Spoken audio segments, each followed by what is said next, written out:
How's it going? Welcome to Backyard Bows. I'm Brandon, as you know, and today we have another flagship bow up for review, and it's from Bowtech, so it's the SR350. This bow in a nutshell is the reason I have decided to start reviewing bows. And what I mean by that is we all know every bow company every year claims the same things. Their dampening systems prevent vibration and sound. Their new cam systems reach these blistering speeds with the silkiest, smoothest draw. And we all know that I don't think any bow company is being dishonest. I think they're all just really, really proud of their craftsmen and the work that they're doing. But we need to create some space in between each one and maybe some clarification. So Bowtech this year, for their speed bow, their flagship bow, which is not very different from the solution from last year, but they are very, very similar, slight modifications that they made. I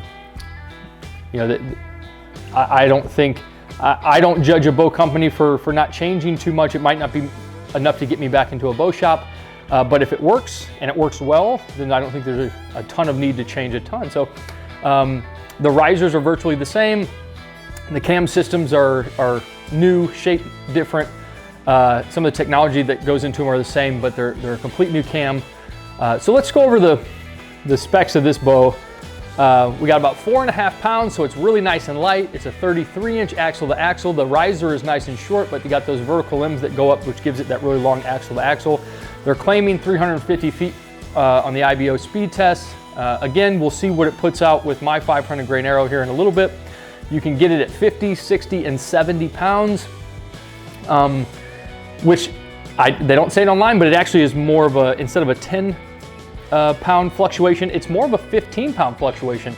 Where in the Envision, when we did that review, they claimed 10 and more was like 8. This actually gets more, which I love, that you can kind of, have a nice wide range of draw weight. So 25 to 30, you can adjust your draw length. You got these deadlock limbs and limb pockets. Really, they just made it so that these limbs don't move at all. They're bolted in 2 different places, and man, they don't shift, they don't move. Really nice and solid. I love that when any limb is prevented from shifting or moving front and back. I think that's the best way to go. They got these orbit dampeners, which they tucked inside the riser. Which is nice in case you're hunting a brushy area or somewhere where you don't want anything hanging off the bow and getting caught. These are kind of tucked right onto the middle side of the riser, which is nice. There's top and bottom ones. Or they have a grip on here called the Clutch Performance Grip. It is just from when I was sighting in the sight, which I always have to shoot the bow a little bit from doing that, and then I set it down till I do the review so I can give you a really accurate feeling on the bow. But the one thing I did notice is that this grip is really, really thin. I do think the whole concept behind the thin grip is that not a lot of your hands is touching the bow, which will allow for less minor movements and mistakes that you can make on your part. I think there is a point where you can get to too thin, but we'll see. Maybe when we shoot it again, I'll kind of get to refeel that, but it was really, really thin to the touch. I love their string stops. They've had these same ones on bows for years. Moving up to this deadlock cable containment. It has a little dampener on it, which I like anytime that you can put a real slick dampening system somewhere on the bow. And if you do press this bow and loosen up the string, you can tell that this thing will bend back over. So I think it puts that little torque there to kind of take some of that off of the off of the cables and string. I love that on these cams, they write the numbers instead of a letter. So you can just tell it's 30, 29, 28, 27, 26, 25 with half-inch increments in between. It's easy to just adjust it top and bottom, and you can adjust your draw length a nice long distance. The cams have a more teardrop shape instead of a circular one like the Solution. And I think that's what they're claiming is one of the biggest changes they made that's going to give it that really, really nice, silky, smooth draw that they're claiming and keeping those really, really high speeds. Cool thing about this deadlock cam is that there's, just like we did a review on the Envision from Elite, you can tune your bow on one. And, this bow, whatever comes in the box is all you need for it. You don't need to add anything, adjust anything. You don't need a bow press, except maybe to change your peep and your string. You can tune this bow by undoing the lock nut here, and then you can adjust it right and left, which it's a little bit different than in the Envision where you were taking pressure and relieving pressure off of limbs. This is just leaning the cam left or right. So with that being said, make a note, whatever you do to the top cam, you want to do the exact same to the bottom cam. So if you undo the lock bolt and you want to adjust right for a tear right, adjust left for a tear left, you would just, whatever quarter turn, half turn you did to the top cam, you would want to do the exact same to the bottom cam. And another really cool thing is right here on the cam, there's a little dot system, and that will allow you to see if your bow cams and cables are tuned to the exact same. And also it helps you if you do call in without taking it to a bow shop and want maybe a pro staff member to help you figure out what's wrong with your bow. That is a visual that you can either send them or tell them, which they can maybe help you tune it or help you fix the problem that's ever going on just by those markings on the cams, which is also cool. So my favorite part about the bow is the mod system. They call it a power shift mod, but if you look down here, it says flip disc, and right under it says comfort. So each side of the mod allows you to vary your draw cycle. So the comfort may be a little bit more smoother, not as fast as the bow can get top maxed out speeds. And then if you flip it, there's a performance side of the mod, which allows you, it's a little bit longer peak draw weight. It feels a little bit different, but it's going to allow you to get those really, really high speeds, which is cool. So just a flip of the mod, you got 2 different draw cycles all in one bow. Again, I love a bow. Whatever you get in the box, that's all you need. Bow shops, I've said this before, bow shops probably don't like it, but for me, somebody who likes to do everything at my house, I love a bow that is kind of self-serving, has everything that you need all attached on the bow. You don't have to switch anything, buy anything new. That's really, really cool. So let's go ahead and do our single shot assessment here inside, and then we'll go outside. I got a whole bunch of new 3D targets, so the backyard's filling up. Probably shoot this thing all afternoon, and then we'll come back through. We'll put it through the chronograph test, and like I said, I'm excited to see, another speed bow, if it's going to pump that 500 grain arrow over 290 with that my draw length and my draw weight. So something to keep in mind is that even though there's 2 speed bows that are the same in the IBO rating, once you start picking up the weight of that arrow, you will see a difference. So even though the IBO rating at a 350 grain arrow pumps at 350 feet per second, when you get a 500 grain arrow, this might be more than the RX4, which is claiming the same, or it might be less. But once you start adding weight to your arrow, you'll really start to see a difference in I guess how powerful the bow is comparatively to each other. So I'm excited to kind of see where that lies too. And again, maybe we'll have our first bow that gets over 290. Again, the grip, super thin. Maybe if I added some grip tape, which I like some grip tape, maybe if I added some grip tape, it would feel a little bit more comfortable. But man, right off of the bat, it's really, really thin. And it's kind of rigid. It's like a block. There's no curvature on the thing. It doesn't feel that good to me. But I understand the reasoning behind it.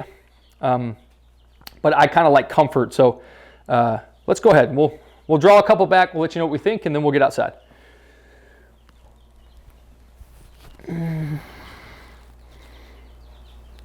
So, man, that is really smooth. If I was to close my eyes and somebody hand me a bow, I don't think my instinct would be that it was a speed bow. That draws really, really nice. The transition's really, really smooth. It has a nice deep valley, and the back wall is solid. So again, I think for a speed type bow, comparatively, it's probably one of the smoothest drawing speed bows that I've drawn probably ever. Again, it doesn't feel like you would expect. It feels like you're pulling 70, which it's set at 70, and it's nice and smooth from the beginning to the end. That's they've done a great job with that, and that's incredible. So I think that they're saying that goes into the new cams, the shape of them. Sometimes those really, really big cams, you can feel that turnover, but those are real nice and smooth, and it probably has to do to that kind of teardrop shape that they have right there. Again, the grip, man, it's so thin. I feel like my hand is sliding up almost into the arrow area, which I don't like. I'm kind of having to, it's forcing me to grip the grip tighter to prevent my hand from sliding up, which I don't like. So again, maybe I'll add some grip tape before we go outside, because that's not comfortable to me. Yeah, the back wall is really, really nice. It holds nice. Any of these, you know, this riser has a nice curve to it, but it's also really nice and straight, where you get most of that weight and the balance right over the grip. So it balances and holds really, really nicely. I think Bowtech has created a great speedbow. Kind of everything working together. You know, this is, you know, and we'll see how fast it really is, but just right off of the bat, this is a really pleasant bow to shoot. And what I mean is just everything seems to be effortless. We'll put one more in it and then we'll get outside. I got some new 3D targets. Like I said, the backyard's filling up. We got 3D targets everywhere now, all different depths, ranges. We'll get out there and really sling some arrows. But altogether, man, no wonder they stuck with what they had with the solution. Made a couple little minor changes, but man, this is a very complete speedbow.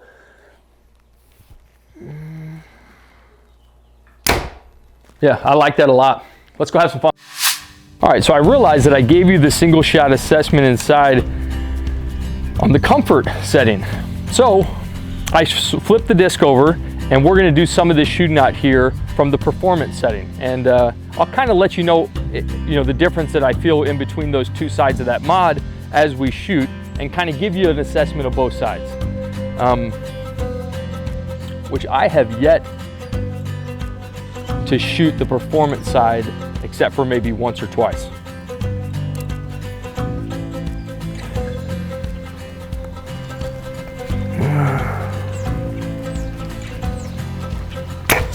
And man, it really is, it has a whole second, second draw weight pullback. You kind of get past the first one and then it hits you again. And the second one seems to be a little tougher to draw it than the first part. So right here, you got to give it some effort to get it back, but that I feel like is what is going to get you those really, really, higher feet per second. And you can clearly tell that you're having more effort to pull it back, which is going to give you those. And at the end, once we do the chronograph test, I'll do it a little bit on the comfort side of the mod. We'll run and see how fast that is, and then we'll flip it over and we'll also run it through the chronograph on the performance side, and so you can tell the difference with that 500 grain arrow.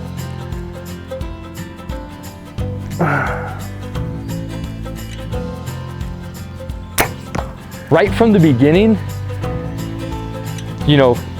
this is, Speed Redefined is the name, the SR350. And so what they're claiming is that it's kind of, the sales pitch is that it is the silkiest, smoothest draw for a speedbow. And it is on the comfort setting, which is not really as fast as a speedbow. So, and the performance side of the mod, it's not bad by any means, but it's not nearly as comfortable or smooth as the comfort side, if that makes sense. So this bow is silky smooth when it's not on the speed setting, and then when you switch it over to the performance side, which gets those higher speeds, that's when it feels more like a speed bow. So when I said inside in the single shot assessment, if somebody was to hand me this bow and I had my eyes closed, I wouldn't think it was a speed bow. Well, if you hand me this bow on the performance side of the mods, I would 100% think that. And you could easily, with your eyes closed, tell by drawing it back or not looking, not necessarily your eyes closed, but not looking, you could tell which sides of the mod you were on. It's that big of a difference. So we'll jump over this coyote, then we'll jump up the hill, and then we'll go over for some of those longer shots. But again, it's not an uncomfortable draw, but it's just very, very different. And it takes a little bit more effort to pull it back. There's a whole second peak of draw weight kind of towards the end, which takes a good amount of effort. You know, and I mentioned it inside that my hand was sliding up on this grip, and I didn't add tape to it because I wanted to really shoot it without. And sure enough, unless I'm conscious about reminding myself, you really are sliding up the grip. And that time the fletching kind of nicked my finger where I was kind of getting up in there. So I have to kind of keep reminding myself to move my hand down. And then also I'm consciously maybe gripping it a hair tighter than I would like, you know, to prevent myself from sliding up. So that's probably one of the negatives that I feel about the bow. This grip, not only is it just a little too thin for my liking, the shape of it is, it's uncomfortable to me. But if I was to put this bow in my lineup and hunt with it, I'd probably just tape that up real good, and I'm sure that would go away. So let's move up to the new doe up top, which is at 40.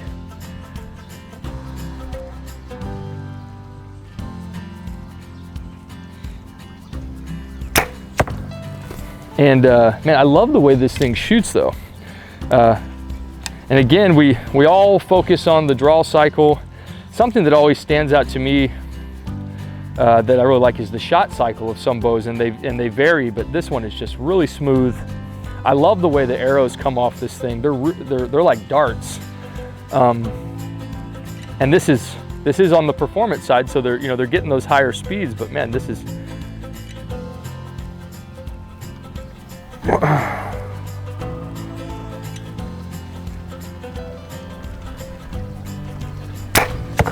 And the other thing that I like, a lot of times on speed bows, you're having to pull back in full draw and hold that back wall pretty firmly because they want to jump forward on you. So even though the draw cycle is a little bit different, getting it back, once you finally get in your back wall and you get set up, it's easier to hold than some. So I do like that too. But let's go ahead, we'll jump over there and we'll shoot some across the yard. We actually, for the first time, we call him Paddington, but we got a little black bear up top behind the elk now, and he's at 60. So without having to step back behind the fence, which I'm sure my neighbors wonder about from time to time, we can stay inside the fence and we got a 60-yard target, and it's nice and small. So it'll be like a good test of, you know, how you really shoot. And we'll kind of put one of those towards the end at every review. We'll shoot at that little black bear now. So like I just mentioned, we added a bear behind the elk. So we'll start at the black bear, which we do is at 40. We'll go up to the elk, which is at 50, and then we'll shoot on Paddington, is what my girlfriend's been calling him, which is a little bitty black bear over the top of the elk. It's just kind of a little shot. You can sneak right over the top of that elk, and he's at 60. I think just from shooting those first rounds of shots on some of the closer targets, I feel more comfortable with this speed bow than I did the RX4, which is the bow we just did last week. So, and I have a feeling over here on some of these longer shots, I will maybe be a little bit more consistent right off the bat. We'll see. But this feels more comfortable to me.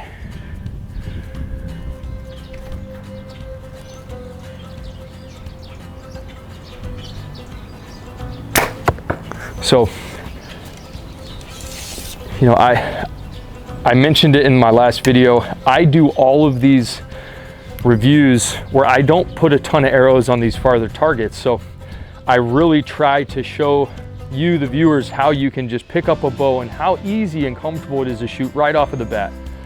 We all know that if you shoot a bow a ton, practice with it a ton, you can get good with anything with practice.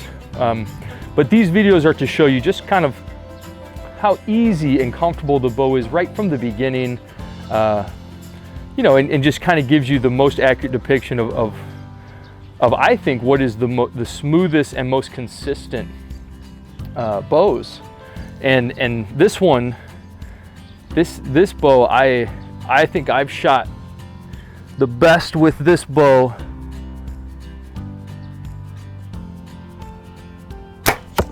and the most consistent than any of the other speed bows that I've reviewed to date. So I really, really like this. I'm really tempted to put it in that third spot in my lineup. And what I mean when I say that is I keep my 3 bows that I'll practice with through the off season. Once it comes time to, you know, the hunting season comes closer, we'll dial it down to 2. And then any other bows that we review, we usually sell and trade just to get more new bows in for more reviews. So, but I always keep 3 that I like to shoot, my daily bows that I'll shoot. And when I do is I'll maybe shoot one for a week, switch it out, shoot one for a week, switch it out. And right now on my, the bows that I'm keeping in my lineup, my personal lineup, is the V3X, the Envision, and we'll see, but maybe by the end of the day, the SR350.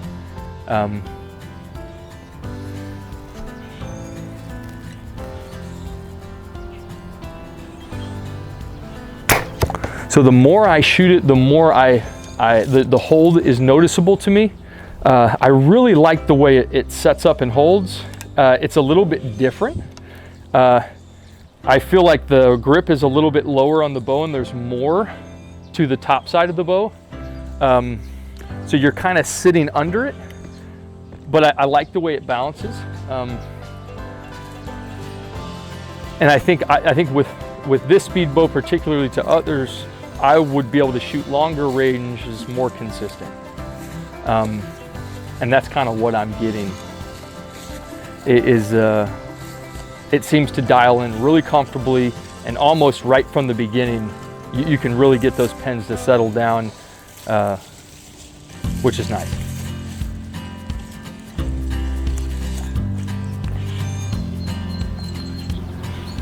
So we'll jump up the hill to that elk.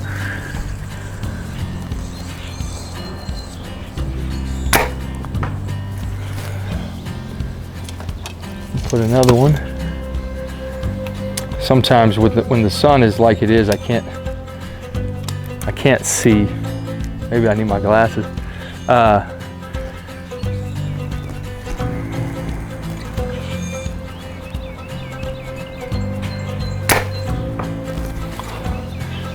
man, this is nice and smooth,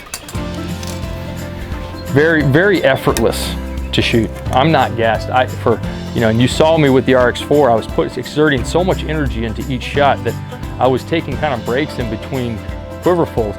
Where this is effortless. This is enjoyable. I could shoot this bow, which I probably will, all afternoon. So we got 2 arrows left. Let's go ahead and put our first shots on that little baby black bear up on there on top of the hill. So from this angle,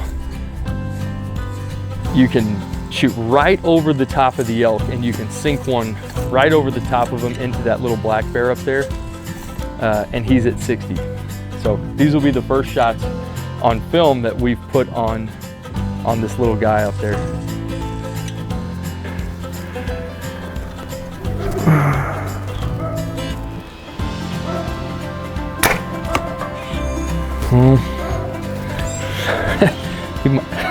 It wasn't the best shot on him. He might have been wobbling off, and obviously I would be taking these shots out. Not unless I really was to practice a little bit more with a particular bow, but I always like shooting a little bit longer shots just to see.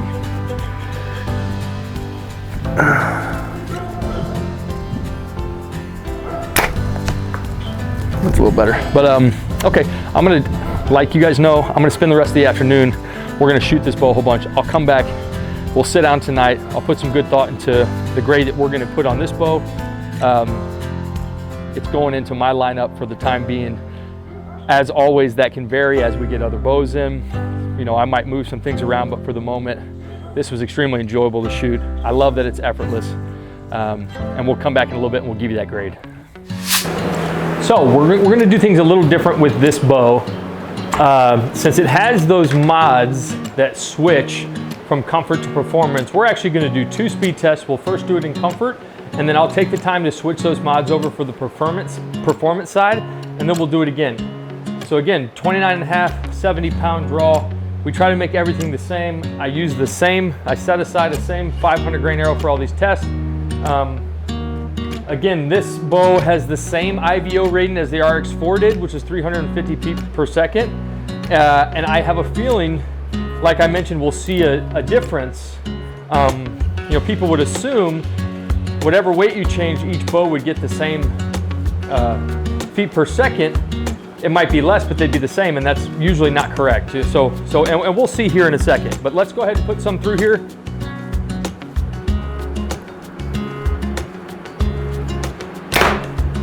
So 274, and I like that because that is the comfort setting. So I anticipate maybe a 5-pound fluctuation, 5-pound difference when we switch these over to the performance side, but 274. 274, and I say this every time, but the thing I'm looking for the most with these speed tests is consistency. And we've yet to got one bow that got the same number all 3 times, but let's see. 274. I'm gonna shoot one more just to make sure this chronograph's not frozen, but that's 3 shots at the exact same feet per second. That is incredible. Let's go ahead and we'll turn it off and turn it back on just to make sure. But that's impressive. If we get 274 again, I'll be shocked.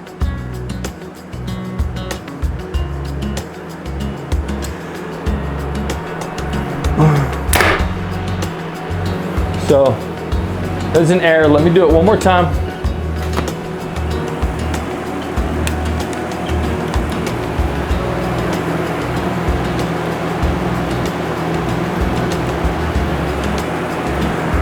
So now it's back on.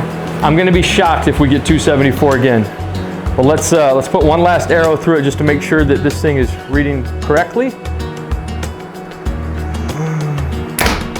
273. So man, that's awesome. 274, 274, and 273. That's the most consistent bow we've seen so far. So let me switch these mods out, or flip them over, let's say, and we'll shoot a couple in the performance setting. All right, so that just took me just a second. I flipped each one over to the performance side. Should get a couple more feet per second on our shot. So I did it outside in the freestyle as well. I shot with the comfort for a little bit, and then I switched over, shot with the performance, and kind of got to mix it up outside too. But we'll see right now on how big of a difference it plays in the speed factor. So we had 274, 274, 274, 273 with the comfort side.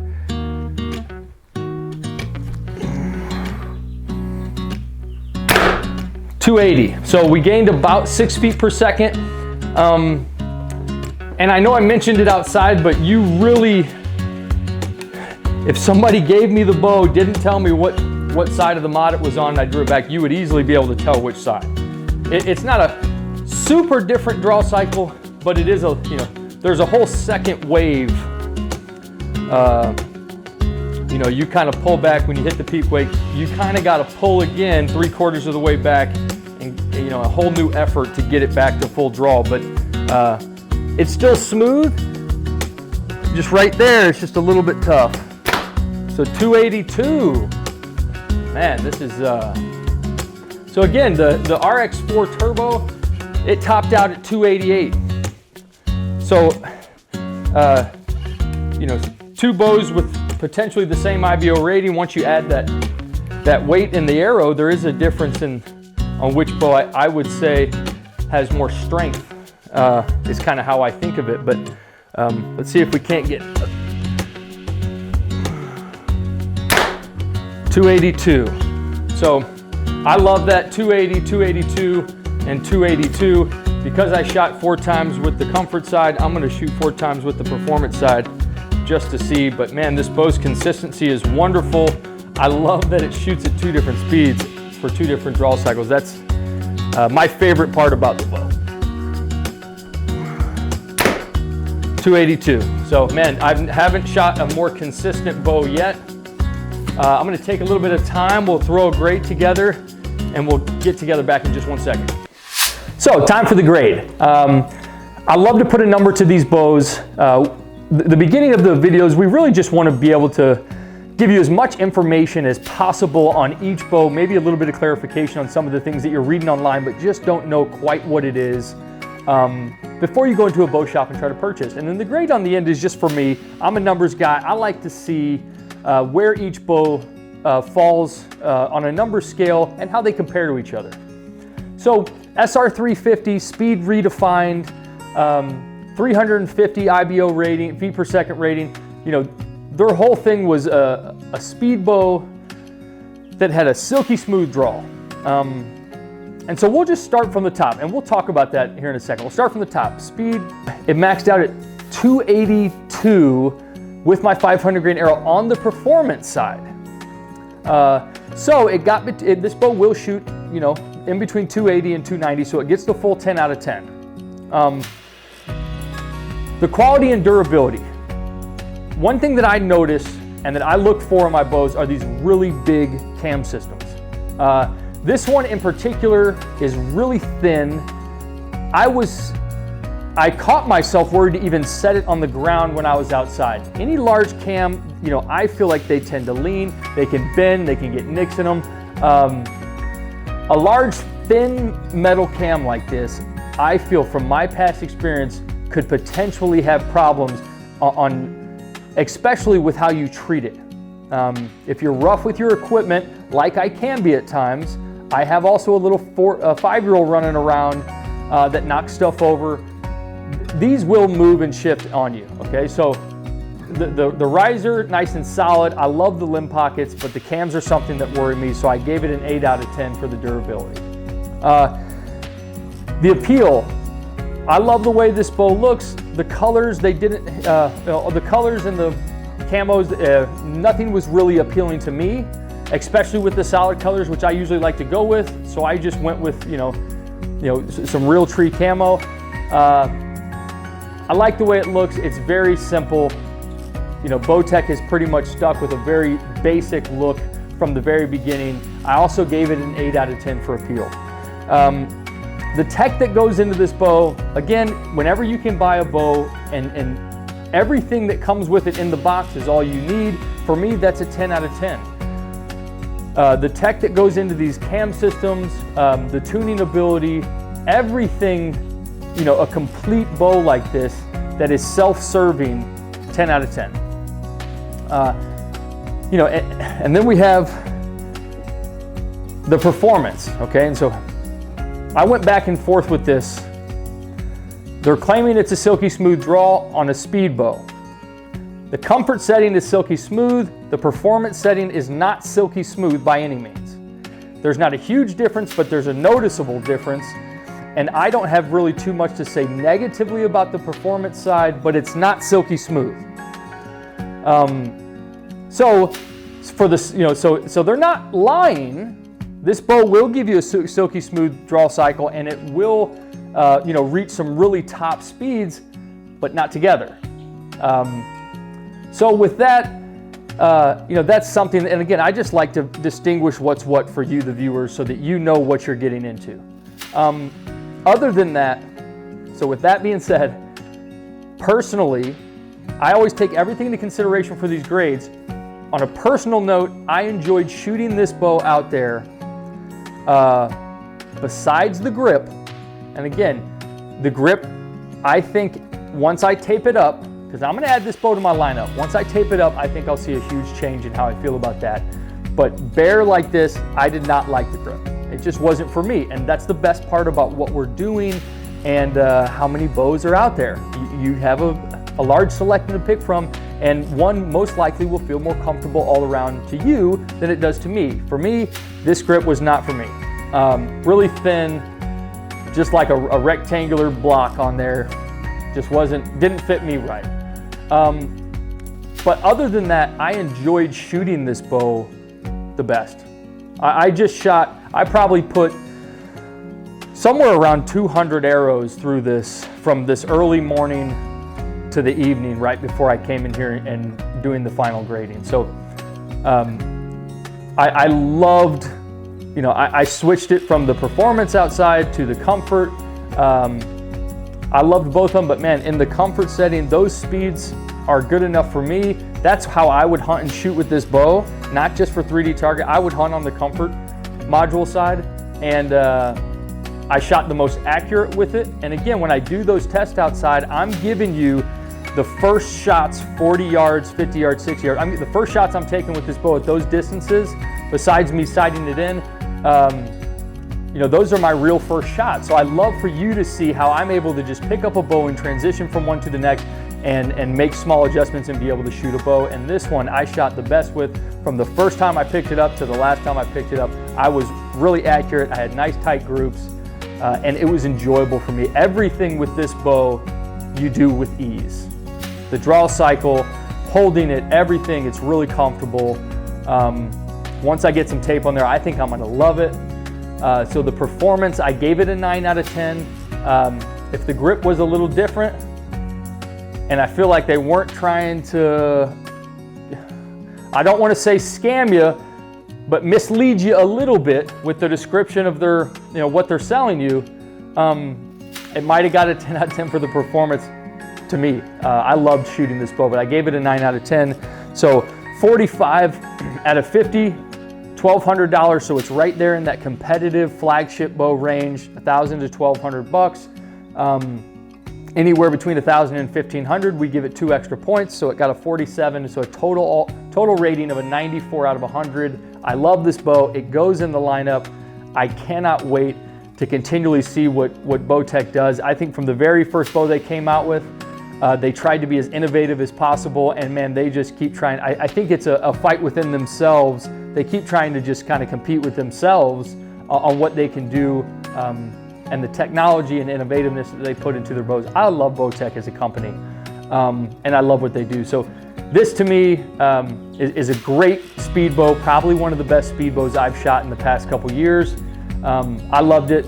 Make sure, above all, you don't buy a bow off of one single bow review. Get out there, get a whole bunch of bows in your hands, get your reps in. See you next time.